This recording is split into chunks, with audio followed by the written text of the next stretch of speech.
भाईचंद हिराचंद रायसोनी अर्थात BHR पतसंस्थेच्या ठेवीदार संघटनेच्या नेतृत्वाखाली गेल्या 10 ते 15 वर्षापासून ठेवीदार आपल्या रकमा मिळवण्यासाठी सतत संघर्ष करत आहे।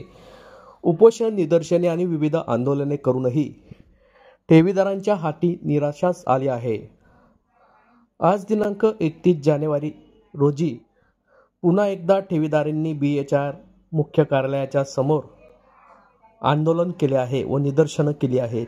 आज दिनांक 31 जानेवारी रोजी दुपारी 2 वाजता MIDC येथील BHR कार्यालयासमोर यावेळी निदर्शनं व आंदोलनं करण्यात आली।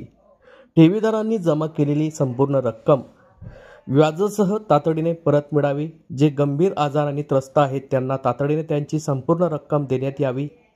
पतसंस्थेची आर्थिक स्थिती आणि वसुली प्रक्रिया पारदर्शक करण्यासाठी ठेवीदारांची एक स्वतंत्र समिती स्थापन करावी आणि तिला संस्थेच्या आर्थिक कागदपत्रांची तपासणी करण्याचा अधिकार द्यावा।